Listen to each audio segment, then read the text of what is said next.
Hey everyone, it's Talia here. Welcome back to another Watch Me Work. Today you guys are going to get to watch me bling out my client's nails. That's right, every single one of her nails is covered in Swarovski crystals. I can't wait to share this video with you guys. I'm going to give you some tips and tricks for doing full nails of Swarovski crystals. I feel like there's a right and a wrong way to do blinged out nails. There's also a process for it. I'm going to show you some products that I use to bling out nails and my method to make them look really, really good. So this client is actually involved in a fitness competition, and for her fitness competition, whenever she competes, she wants her nails to be completely covered in Swarovski crystals so that they sparkle and shine underneath the lights when she's on stage. One thing that I want to address and talk about right off the bat is I'm not going to tell you guys how much I charged for this. When you're pricing out for Swarovski crystals, you want to make sure that you're covering your costs to bring in the crystals. So that includes your shipping, your duty, whatever it costs you to bring those Swarovski crystals in, as well as your time to apply them, as well as your other supplies to apply them, such as your crystal katana, your ugly duckling blinger tool, your little Microswabs, whatever it is that you're using to apply your Swarovski crystals. You want to make sure that you're covering the cost, but in addition to that, you're covering your time to apply them. The last time that I did full covered Swarovski crystal nails like this, I got two questions a lot. One, how much did you charge, which I've already addressed, and two, how long did they take? So I want to make sure that I'm addressing that as well. To do the actual nails of this design took me an hour, and to apply all of these crystals took me another hour. So like I said, you want to make sure that you're paying yourself for the time that you're doing the artwork, which in this case is covering in Swarovski crystals, as well as the crystal costs themselves. So why don't we jump in? Why don't we get started? Let's start by looking at my client's previous nails and fixing those up to be these ones here. They all stayed on great. They did good, hey? Yeah. Good. Okay. These crystals are always fun to remove when we put them in here like this. I think I'm going to use my nail clippers. So when you space out really small Swarovski crystals, they can be quite difficult to remove. I start by trying to remove them with my nippers, as you guys saw. That wasn't working. Now I'm going to go to my nail clippers, which that also wasn't working. So I'm actually going to show you guys how I remove crystals using my e-file. Yeah, I think I'm going to have to file all these out. Okay. That's the only thing with doing them like, yeah, sporadic like that. They're kind of more difficult to get, but we will get them. So for stubborn Swarovski crystals, I take my e-file. It doesn't really matter what bit you use. Here I'm just using a zebra sanding band, and you guys can see that I'm filing around the Swarovski crystals. I'm not filing over top of the Swarovski crystals because one, you'll be filing forever and it'll take forever to remove them. And two, they can actually get quite warm and it'll cause heat transfer on your client's nail beds, and you don't want that. Now, when I'm talking about Swarovski crystals, I'm talking about 100% genuine Swarovski crystal. I'm not talking about acrylic gems. Acrylic gems, you can totally just file off with your e-file, no problem. But Swarovski crystals take a little bit more work because of that crystal aspect. So once I have filed around each individual crystal, I go in with my nippers or my nail clippers again, and then I just pop them off. So once I have all of my Swarovski crystals removed, I'm going to go in here and I'm going to file down the nails. I do want to mention that I did change my sanding band before I went in to file on top of her nails. Because I'm filing around Swarovski crystals, it does tend to wear out my sanding band a little bit quicker than I would like.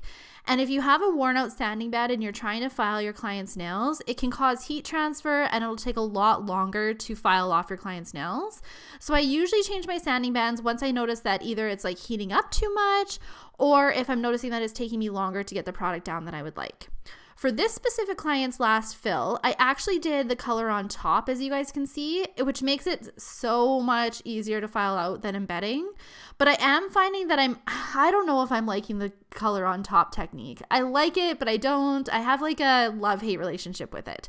In future Watch Me Works, I'm going to use some Light Elegance products on top of a finished file nail, and then that way you guys can see what I like and what I don't like about it. And in this case, I actually did use Light Elegance, 2 Light Elegance color gels on top, and it makes the fill process a lot easier, but I don't know. We'll talk about that later in a different video. So I'm just going to take the product down here and we will move on to the next step. So the next step is to push back all of the cuticles on this client's nails. This client has actually been taking really good care of her cuticles, and I didn't have to do too much prep work on them like I usually do on some of my other girls. So I just push them back with this cuticle pusher, and I'll do my best to leave a link or describe what cuticle pusher it is, because this is my hands down favorite cuticle pusher that I like to use. So to continue with the rest of prepping this client's nails, I'm going to go in with my Light Elegance Preppy bit. You can also get this from Can West, and I absolutely love this bit for prepping the nails. It is such an awesome bit, and when I was first using this bit, I wasn't using my e-file at a high enough speed, and I was finding that it was kind of skipping over the nail, and it was really kind of freaking me out in all honesty. But I did find out from a fellow nail tech that you are supposed to turn your e-file up when you're using this bit, and you're not supposed to put any pressure with the bit. You're supposed to just let the bit glide and do its thing. Just let the bit do the work, you guys. So I have my e-file turned up to probably about halfway when I'm using this bit, and I find that it just cleans the cuticles up so nicely. This is turning out to be one of my hands down favorite bits for cuticle cleanup. Now, the last step to my cuticle cleanup is I'm going to go in with a fine sanding band, and just, again, I'm going to turn my e-file down for this step. This is about a quarter way when I'm using a sanding band. What I find the fine sanding band does is it blends any leftover gel into the natural nail. It also cleans up any sort of debris or skin or cuticle particles that are left on the nail. And I'm just finding that by doing these two steps in combination, that it's really taking care of any lifting that I have on my client's nails. I find that I'm able to get the color a lot closer to my client's cuticles. I'm really liking using these two cuticle cleanups in combination together. Once I'm all done prepping the nails, I am going to go in with my Fusion cleanser and clean off the nails before I go in with my primer. Now, you girls know that Fusion Gription is my hands down favorite primer of life. So that is what I'm going to do now, is go in with my Fusion Gription. I find just doing one coat on my client's nails, as long as I've done my prep really well, this really good prep as well as Fusion Gription in combination has taken care of any lifting that I have on my client's nails. That's one of the things that if you're having lifting on your client's nails, you want to make sure that your prep is really good. You also want to make sure that you're using a really good primer, and this is my hands down favorite primer of life. After I've cured my Fusion Gription, I'm going to go in with some Fusion Clear Base. I love the Fusion Basic line, you guys. Like, I've tried quite a few others, and I always find myself going back to Fusion. I find that the simplicity of the steps and how they work together, it just makes the nails so much easier to do. I find all the products work so well together. I find the line very, very versatile. I love using Fusion, you guys. You can also get sample packs from Can West, so if it's something that you're interested in trying, definitely contact them to see if you can try out the line. Once my clear base is cured, I'm going to go in and remove the dispersion layer and do some basic filing just to reshape these nails. I want to do some perimeter filing and just make these look a lot more sharp. This particular client is really liking the tapered square look, and I'm finding that I'm really liking that look on her nails, and I'm so excited to completely bling out her nails with this shape. So when I'm filing my client's nails, I'm making sure that both of the sides are even and cohesive and that they look the same. And I also like a really sharp edge on this shape of nail, especially for this specific client. Once the nails are all briefly shaped and filed here, I'm going to take some of my Light Elegance Disco. Okay, so when you do full covered Swarovski nails, it's a really good idea to decide ahead of time what color of Swarovski stones you're going to use on your clients. In this case, my client wanted the crystal ABs, which are a multicolored looking crystal. And you want to match a glitter that you embed to the crystal that you're using. So because the multicolored AB crystals are, like I said, multicolored, I like to go in with a glitter gel that is multicolored in itself. And then that way, if there's any gaps or spaces in the nails, you'll see the glitter kind of poking through and it'll look like it's a full covered crystal nail, which it will be. But again, it kind of covers up any of those gaps that there might be that you can't get a Swarovski crystal in. So when I go in with my disco here, I go in with a brush and I just kind of get the majority of the product on. Then I take my Ugly Duckling Omni tool, which is my favorite dotting tool. I love the Ugly Duckling Omni tool. And I just go in and do around the perimeters, around the cuticle, and around the sidewalls. I find this to work really, really well, especially for applying really fine glitter. I'm able to get the glitter super, super close to the cuticles by using a dotting tool like this. Okay, so after I have applied my disco on all of the nails, I'm going to go in with some of my Fusion 5, which again, I've been loving lately, you guys. Typically, I gravitate towards Fusion 2.5 because it's a really runny consistency, but I find with Fusion 5 and it being quite a bit thicker, I'm able to put the gel exactly where I want it, and I'm not dragging the gel all across the nail and missing the apex and taking out my apex and all of this. I find, like I said, I get the gel exactly where I want it to go. So I place the gel down, I make sure my edges are all sealed, and I move on to the next nail here. Okay, you guys, we need to move on to some of the fun stuff here. I'm going to skip over finish filing in this video, so if you guys want to know how I finish file, just go back and watch some of my previous Watch Me Works. Let's move on to the crystal application here. So I find the best way to apply crystals is on top of a finished filed nail. You can apply crystals this way with on top of like a gel polish or on top of like your buttercreams or your gel on top of a finished filed nail. But I do find that they hold the absolute best if they've got like an etched surface to adhere the glue to. So the glue that I'm going to use in this video is from Elite, and it is their brush on resin. Out of all the Swarovski crystal glues that I've tried, resins that I've tried on the market, this one is my hands down favorite because I find that it dries super, super quickly, and it also holds the best out of everything that I've tried. It is like a super glue of nails for crystals. But if you guys are looking for a different glue to try as well, the Light Elegance nail glue actually works really, really well and is very comparable to the Elite brush on resin, except for the fact that it doesn't dry quite as fast. I was gonna say, when you mix them like that, is it hard to like go and unmix them all? I prefer them to be mixed. Oh, do like you? this. Okay.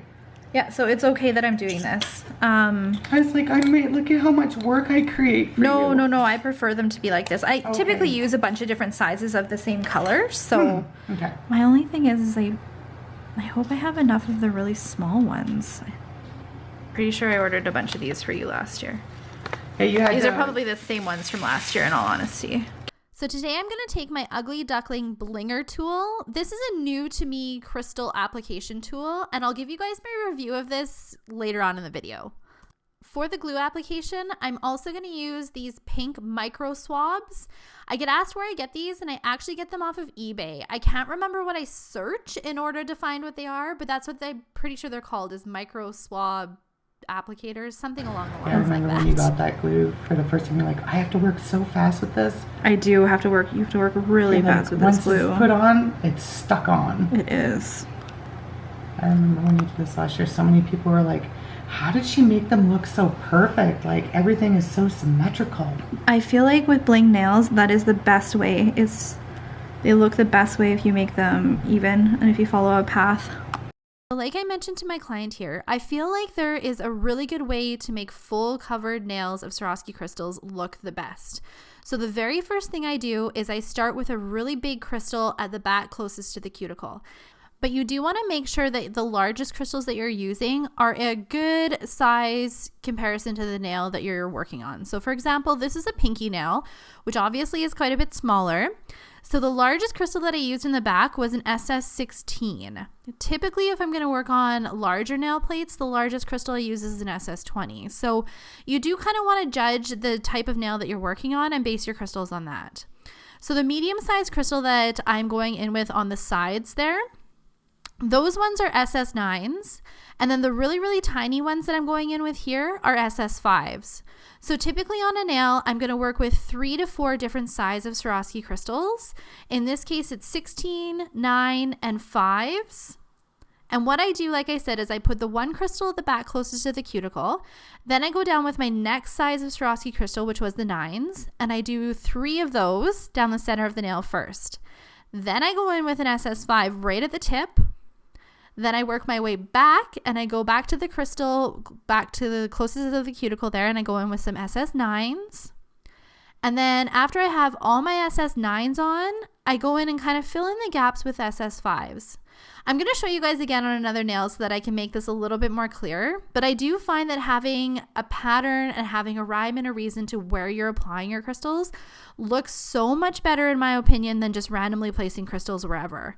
It also makes it a lot easier to kind of fill in the gaps with different sizes as you go, because Basically, by the time you're done with the end of the nail, you're just filling in the gaps with SS5s. If you want to know what crystal I go through the most, it's definitely SS5s. Those are the ones that I order the most of whenever I place orders for Swarovski crystals. I'll also make sure to leave a link in the description box below where I get the majority of my Swarovski crystals from. I buy quite a bit in bulk, so I do pay like wholesale pricing for them. The company that I'm going to list is actually, you have to be a business in order to order from them. Okay, we're starting with a new fresh nail here. So big glob of glue at the back here. Then I'm going to go in with my SS20, which again, you guys will be majority of the time the biggest crystal that I apply. Next, I'm going to go in, I believe I go in with the SS16 because again, this is a wider nail plate. Yeah, an SS16 there. Got to kind of position them where I want them to make sure that they're straight down the center of the nail. Apply some glue again. And now I'm going to go in with an SS9. So you guys will see my pattern here as to what I'm doing. I'm going to go in again with an SS9. And then I'm going to go in with a little bit more glue right on the tip and go in with an SS5.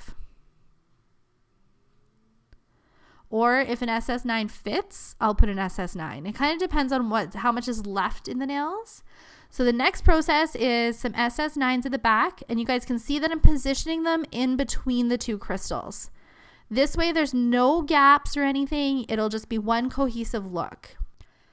Then I put some glue down and I'm going to go in with some SS9s. You just want to judge where you're going to be putting the crystal and base it on the size that you use for it.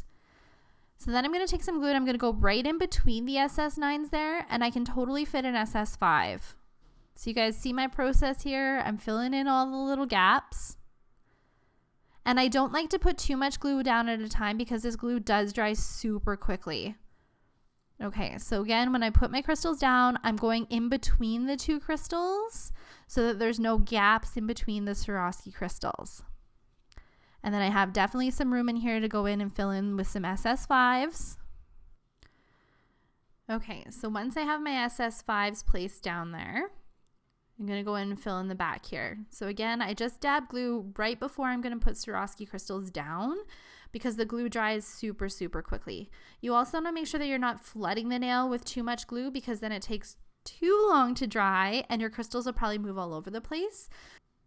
I was actually noticing that my glue wasn't attaching to my micro swab as best as I would like. So I'm going to go in and put a little bit more glue on my tile here. And along the sides, again, I will go in and fill in between the Swarovski crystals with bigger sizes. So I'm going to pick up again some of my SS9s.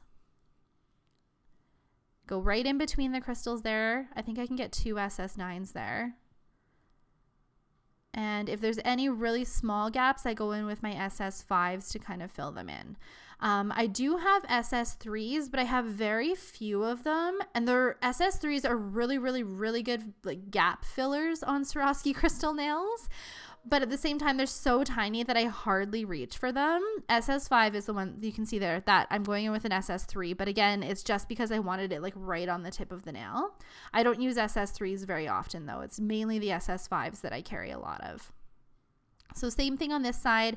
Go in, put my glue right in between those 2 larger SS9 crystals. Go in with another SS9 and fill in any gaps that I can with SS5s. So hopefully you guys can see my process for applying crystals now. There is a rhyme and a reason, in my opinion, to make them look cohesive, even, and make them look really, really good. Now I want to talk to you guys a little bit about the Ugly Duckling Blinger tool here. I like the Ugly Duckling Blinger tool.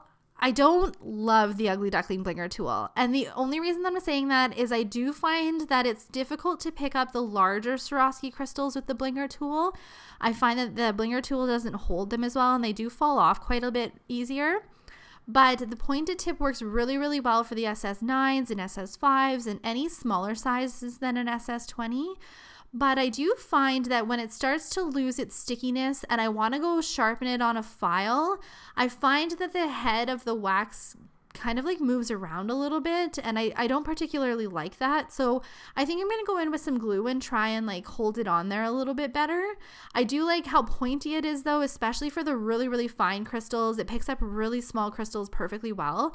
That was one of my complaints with the Crystal Katana is that it's difficult to pick up really fine crystals like the SS5s because you can't really see what you're picking up because the head is quite a bit bigger. So I don't know, you guys, I'm still on the hunt for like the perfect crystal picker upper. I do like that the Ugly Duckling Blinger tool has a dotting tool on the other end of it, which I don't even know if I really use very much in this video.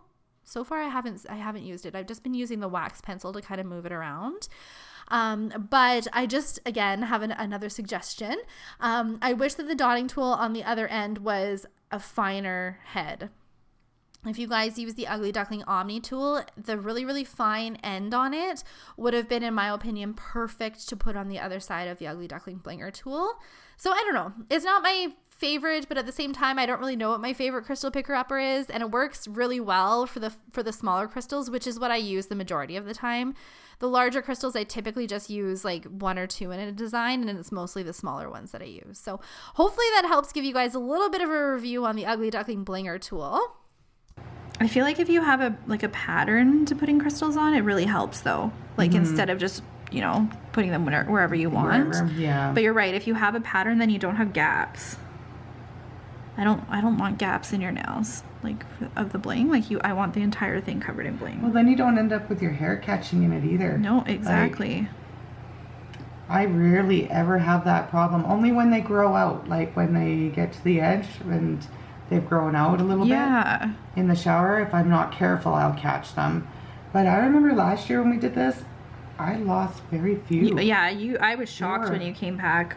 I don't know why though. This glue is amazing.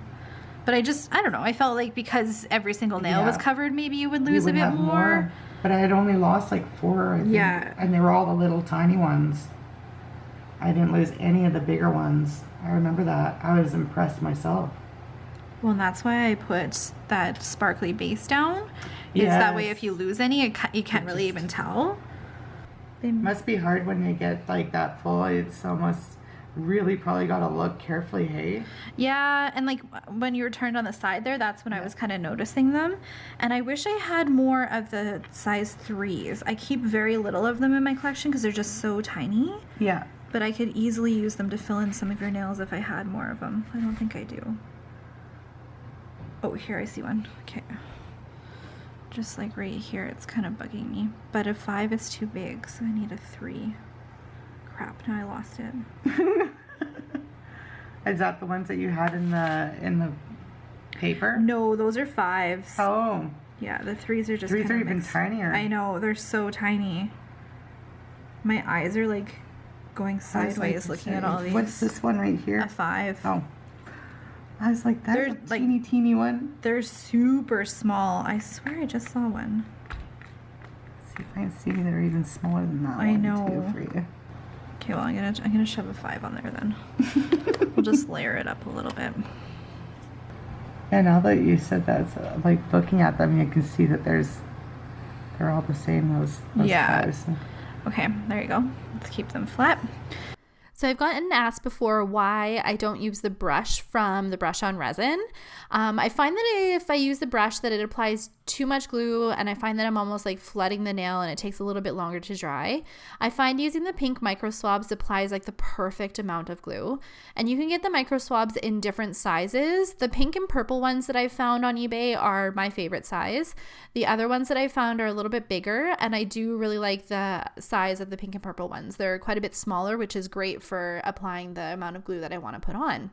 You also want to be careful with the Elite brush on resin. I have glued quite a few bottles shut accidentally, and it is from not wiping down the bottle enough. You want to make sure when you're taking glue out that you're wiping down the bottle so that it's not gluing itself shut. You also want to make sure that you're not going in and out with the brush. I was finding when I was working a lot more that I never had problems with gluing the bottle shut because I was using it like daily on a regular basis. Now that I only work once or twice a week, that's where I'm running into the problem of gluing the bottle shut, and I think it's because I'm not taking the time to wipe down the bottle. And okay, so when you're working with a larger palette like a thumb, you can use a lot more of your larger crystals. So you guys will see in this design here that I used 3 of my SS20s straight down the nail, and then I used an SS16 right at the tip. And then when I went along the sidewalls there, I went back in again with some SS16s and some more SS9s, and then any of the sort of fillers around the nail are SS5s. When you've got a larger plate like this, it looks really, really good if you use the bigger crystals, and they will stay on really well, the large ones, because you're surrounding them with a whole bunch of finer and smaller crystals. It definitely holds them in a lot better. And I really like the look of how it looks with like the giant crystals on thumbs.